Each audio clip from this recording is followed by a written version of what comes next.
রাতে শাশুড়িমা ঘরে ঢুকে হেসে বললেন, তোমাকে একটু চিন্তিত দেখাচ্ছে, কিছু হয়েছে নাকি? আমি তাড়াতাড়ি উত্তর দিলাম, না শাশুড়িমা, কিছু হয়নি, আমি ভালোই আছি। তিনি তখন আমার পাশে এসে বসলেন এবং বললেন, তাহলে এত ভাবছ কেন?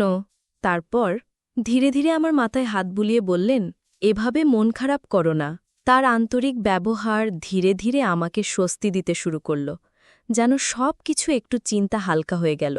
আমি কিছুক্ষণ চুপ করে থাকলাম, মনের মধ্যে এক অদ্ভুত প্রশান্তি ভর করেছিল।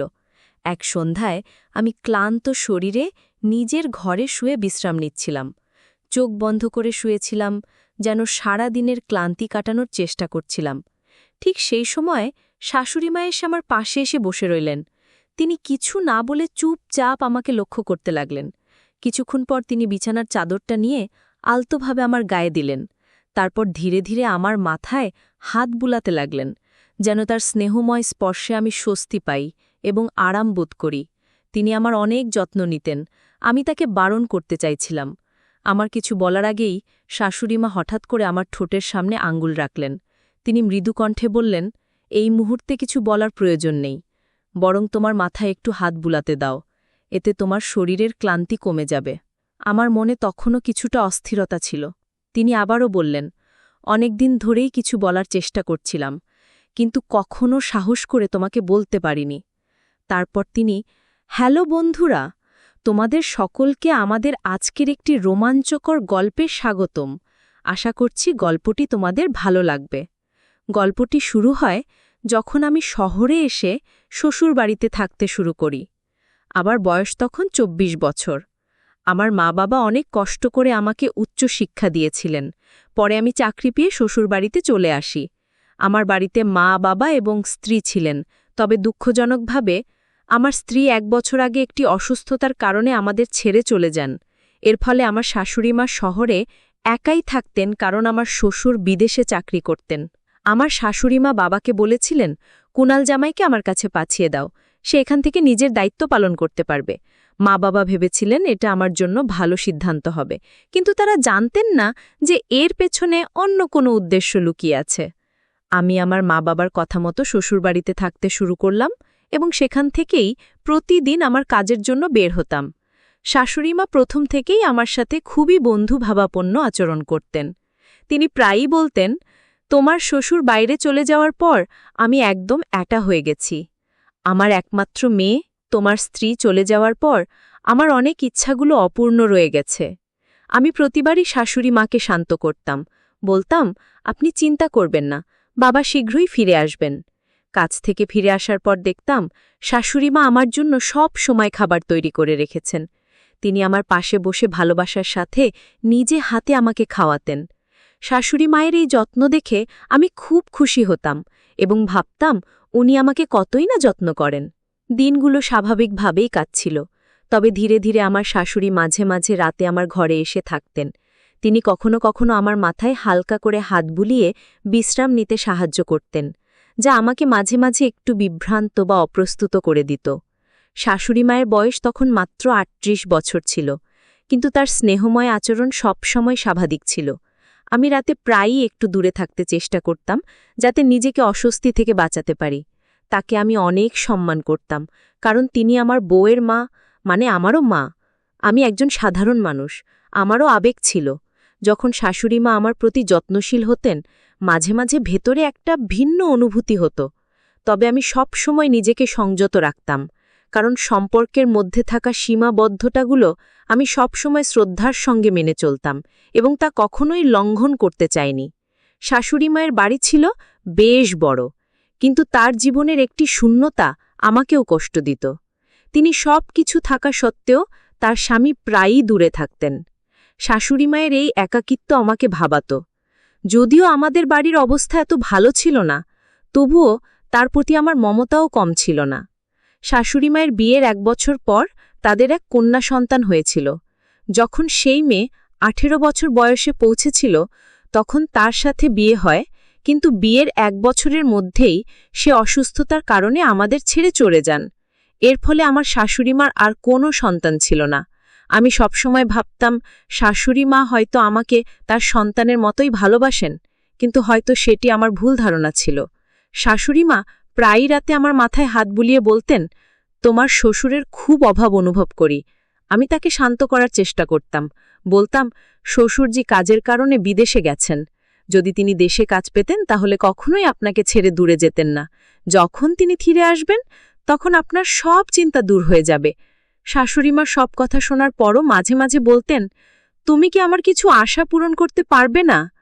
আমি সব সময় বিনয়ের সাথে উত্তর দিতাম, শাশুড়িমা, আমি তো সবসময় আপনার পাশে আছি, যে কোনো সময় কিছু দরকার হলে বলবেন। তবে তিনি হয়তো অন্য কিছু বোঝাতে চাইতেন, যা আমি তখন সঠিকভাবে বুঝতে পারতাম না। যদি আমি আগেই তার ইঙ্গিতগুলো বুঝতে পারতাম তাহলে হয়তো ভবিষ্যতে এত জটিল পরিস্থিতিতে পড়তে হতো না। এক গ্রীষ্মের দিনে আমি কাজ থেকে একটু তাড়াতাড়ি বাড়ি ফিরেছিলাম। প্রচণ্ড গরমে আমি পুরো ঘামে ভিজে গিয়েছিলাম, তাই দ্রুত আমি শাওয়ার নিয়ে বাইরে এলাম।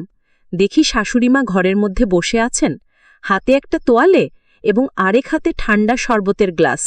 তাকে দেখে আমি জিজ্ঞাসা করলাম, আপনার কি কিছু দরকার ছিল? তিনি হেসে বললেন, না, তুমি এত গরমের মধ্যে কাজ থেকে ফিরেছ, তাই তোমার জন্য ঠান্ডা শরবত এনেছি। তিনি শরবতের গ্লাস নিয়ে আমার পাশে এসে বসলেন এবং আমার শরীর তোয়ালে দিয়ে মুছতে লাগলেন। আমার একটু অস্বস্তি হচ্ছিল, তবে আমি চুপচাপ দাঁড়িয়ে রইলাম। শাশুড়িমা আমাকে দেখে হেসে বললেন, তোমার শরীর বেশ সুঠিত, তুমি কি জিম করো? আমি হালকা হাসি দিয়ে বললাম, না শাশুড়িমা, ছোটবেলা থেকেই এমনই আছি। তিনি হারও মজা করে বললেন, সুস্বাস্থ্যের প্রতি আমার বরাবরই একটা দুর্বলতা আছে। তার এই কথা শুনে আমি হাসির সাথে বিশ্বাসটা উড়িয়ে দিলাম। আমার শাশুড়িমা দেখতে খুবই সুন্দর ছিলেন, তার রূপ যে কাউকে মুগ্ধ করতে পারত। কিন্তু যখনই তিনি আমার সামনে আসত আমি সব সময় নিজেকে দূরে রাখার চেষ্টা করতাম। তাই তাড়াতাড়ি শরবতের গ্লাস নিয়ে তাকে বললাম, আচ্ছা, আমি নিজে মুছব, আপনি চিন্তা করবেন না, আমি নিজেই কাজটা করে নিতে পারব। তুমি তো এমনিতেই সারাদিন ঘরের এত কাজ করো। এটা শুনে সে হাসতে হাসতে বলল, এটা তো আমার কর্তব্য। আর এই বলে সে ঘর থেকে বেরিয়ে গেল। সে বেরিয়ে যেতেই আমি গভীরভাবে নিঃশ্বাস ফেললাম। আমি তাড়াতাড়ি উঠে তৈরি হয়ে নিচে লাঞ্চ করতে চলে গেলাম। ডাইনিং টেবিলে খেতে বসেছিলাম, তখন শাশুড়িমা এসে পাশে বসলেন এবং স্নেহের সাথে আমার হাত ধরে খাবার খাইয়ে দিতে চাইলেন। আমি বিনয়ের সাথে বললাম, আমি নিজেই খেতে পারব, কিন্তু তিনি শোনেননি, বরং নিজের যত্নের মাধ্যমে আমার পাশে ছিলেন। যখন তিনি আমার হাত ধরেছিলেন তখন কিছুটা অস্বস্তি অনুভব করছিলাম, তবে নিজেকে শান্ত রাখলাম। তার এই যত্নশীল আচরণে আমার মনে এক ধরনের স্নেহ তৈরি হলো, কিন্তু নিজেকে বোঝালাম এভাবে না ভাবাই ভালো। এরপর শাশুড়িমাকে বললাম, আমার পেট ভরে গেছে, এবং দ্রুত উঠে নিজের ঘরে চলে গেলাম। আমার এই আচরণে হয়তো শাশুড়িমা একটু অপ্রসন্ন হলেন, কারণ রাতের বেলা তিনি আমার ঘরে এসে জানতে চাইলেন, তুমি ঠিক আছো তো? তুমি কি আমার উপর রাগ করেছ? আমি বললাম, না না, এমন কোনো কথা নয় শাশুড়িমা। তারপর তিনি আমার পাশে এসে বসলেন এবং হাসি মুখে বললেন, তাহলে ব্যাপারটা কি? এই বলে তিনি আলতো করে আমার চুলগুলোকে স্নেহের সাথে হাত বোলাতে লাগলেন। তিনি আমার মাথায় আলতোভাবে হাত বুলিয়ে দিতে লাগলেন, যেন আমার সারাদিনের পরিশ্রমের ক্লান্তি একটু কমে। অফিস থেকে ফিরে এসে আমি সবসময় একটু ক্লান্ত থাকতাম।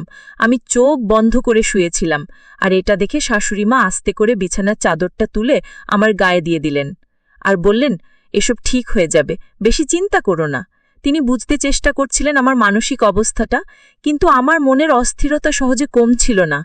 আমি তাকে ঘুমাতে যেতে বললাম। তিনি হঠাৎই আমার ঠোঁটে আঙ্গুল রাখলেন এবং বললেন, তুমি কিছু বলো না, আমি তোমার মাথায় আলতোভাবে হাত বুলাতে চাই, এতে তোমার ক্লান্তি দূর হবে, বললেন তিনি। আমি কিছুটা অস্বস্তি বোধ করছিলাম। তিনি আরও বললেন, অনেকদিন ধরেই তোমার সাথে এভাবে কথা বলার ইচ্ছে ছিল, কিন্তু তুমি কখনোই আমার অনুভূতিগুলো বুঝতে চাওনি। ঠিক সেই সময় আমার ফোনের রিংটোন হঠাৎ জোরে বেজে উঠল, আর সেই শব্দে আমি হঠাৎ চমকে উঠে দ্রুত ফোন হাতে নিয়ে একপাশে সরে গেলাম। আমি লজ্জিতভাবে বললাম, আমাকে ক্ষমা করবেন, এ বলে ফোন হাতে নিয়ে দ্রুত ঘর থেকে বেরিয়ে গেলাম। শাশুড়িমা ঘরে বসেই আমাকে ডাকছিলেন, কিন্তু আমি তার কথার প্রতি কোনো প্রতিক্রিয়া না দেখিয়ে সরাসরি গার্ডেনের দিকে চলে এলাম। গার্ডেনে এসে আমি ভাবতে লাগলাম, যদি এই ফোন না বাজত তাহলে হয়তো আমি নিজেই বড় বিপদে পড়ে যেতাম। আমি সিদ্ধান্ত নিলাম যে এখন থেকে আমাকে শাশুড়ি মায়ের সাথে একটু দূরত্ব বজায় রাখতে হবে, এইটাই সবার জন্য ভালো হবে। এইসব ভাবতে ভাবতে আমি যখন ফোন তুললাম তখন আমার পুরনো বন্ধু রমেশের কণ্ঠস্বর শুনতে পেলাম। সে আমাকে বলল, কুনাল, আমি তোমার কোম্পানিতেই কাজ শুরু করেছি, এবার আমরা একসাথে কাজ করতে পারব। রমেশ আমার শৈশবের বন্ধু, যে আমার গ্রামের পাশের বাড়িতেই থাকত। আমি তাকে আগেই বলেছিলাম যে আমি শহরে এসে একটা কোম্পানিতে কাজ করছি, আর আজ সে নিজেও সেই একই কোম্পানিতে যোগ দিয়েছে।